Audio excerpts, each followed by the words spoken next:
스쿠알렌, 심해상어의 간, 엑기스, 고혈압, 당뇨, 부인병 등 광범위하게 조합.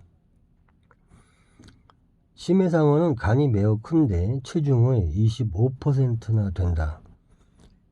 깊은 바다에서 잡아 올리면 다른 생선은 이내 죽고 마는데 심해상어는 살아있다고 한다. 그 강인한 생명력이 이 큰 간에서 비롯되는 것이리라 생각된다. 이 큰 간에는 많은 간유가 들어있는데 그 주성분이 스쿠알렌이라고 불리는 불포화 탄화수소이다. 이 스쿠알렌은 사람의 간이나 피부에도 존재하는데 생체 내의 대사에 매우 중요한 역할을 하며 스테로이드 등을 합성하는 데 관여하고 있다. 사람의 피부 지질에는 5.5%나 들어있어 피부의 정상화에도 이바지하고 있다. 해밍웨이의 노인과 바다에도 어부가 건강을 위해 이것을 먹는 것이 묘사되고 있으며 건강식품으로 옛날부터 이용되어 왔다고 한다. 이 스쿠알렌에 대해서는 노벨상 수상자 칼라 박사를 비롯해 여러 석학들이 많은 연구를 거듭해 왔다.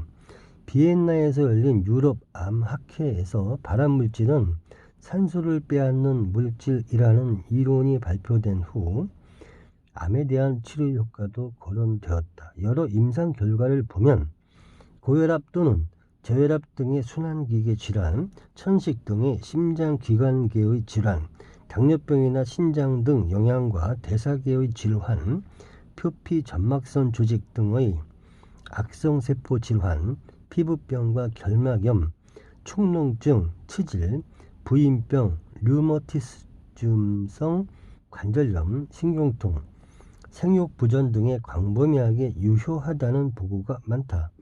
이러한 유효성은 스쿠알렌 C30H50이 갖는 강력한 환원작용과 살균력으로 설명이 된다.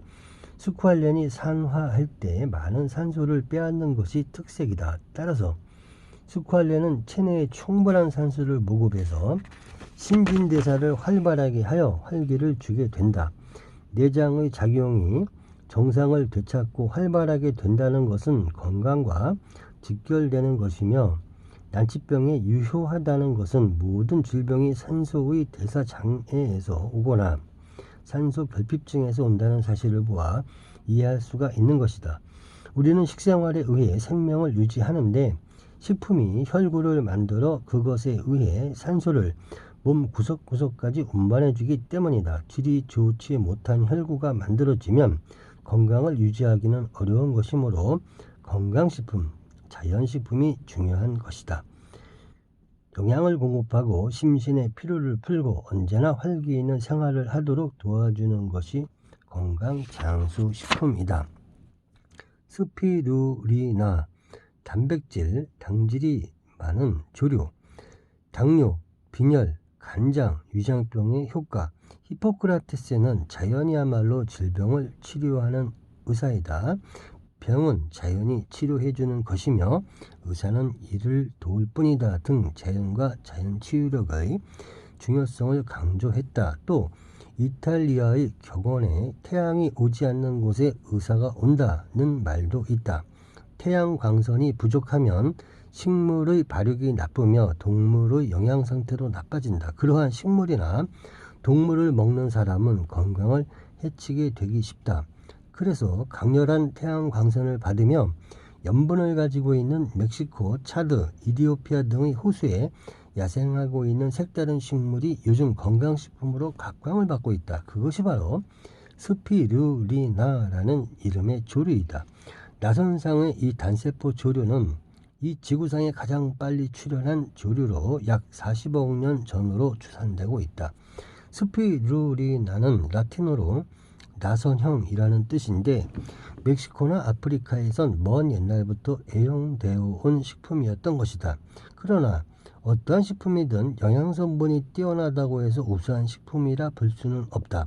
소화 흡수율이 좋지 않으면 그림의 떡이나 마찬가지이기 때문이다. 그런데 스피루리나는 세포막이 얇고 소화성이 좋아 같은 조류인 크로렐라와는 비교가 안 될 정도이다. 임상적으로는 당뇨 환자, 빈혈증, 간장병, 위장병, 췌장염 등에 뛰어난 효과가 있다는 보고가 많다.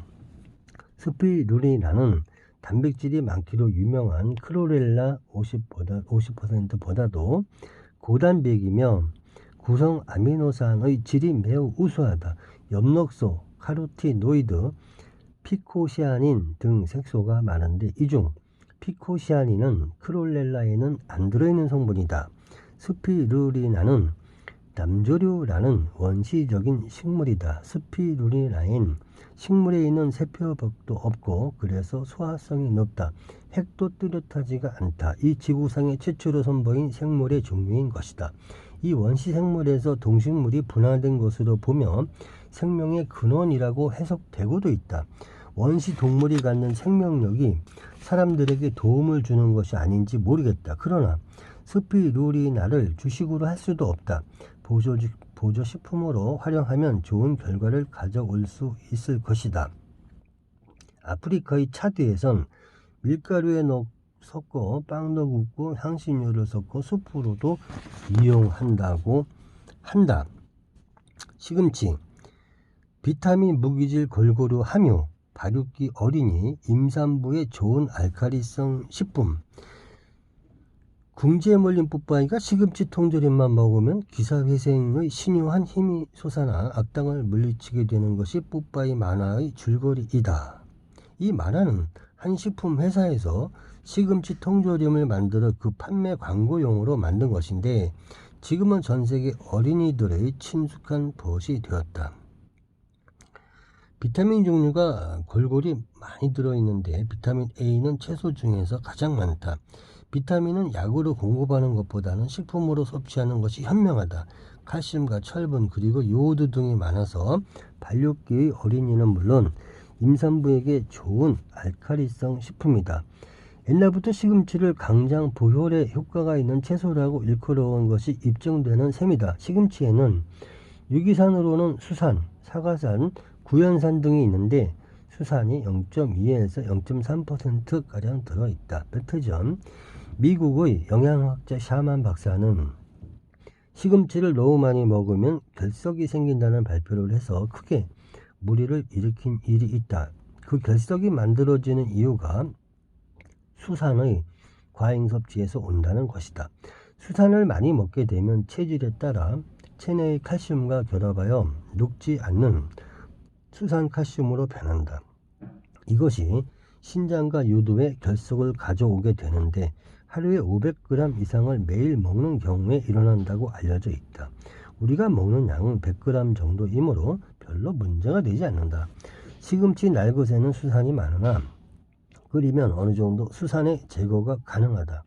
시금치를 데칠 때는 끓는 물에 소금이나 식용소다를 조금 넣고 살짝 데치는 것이 좋은데 이때 냄비 뚜껑을 덮지 말아야 한다.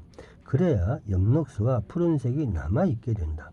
시금치에는 사포닌과 질이 좋은 섬유가 들어있어 변비에도 효과가 있고 철분과 엽산이 있어 빈혈 예방에도 유효하다. 시금치를 살짝 데치면 비타민C의 약 30%가 파괴된다. 시금치는 재배 중 햇빛을 많이 쬐수록 비타민C가 많아지며 수확 후는 저장 온도가 높고 오래 묵을수록 비타민C의 파괴가 많아진다.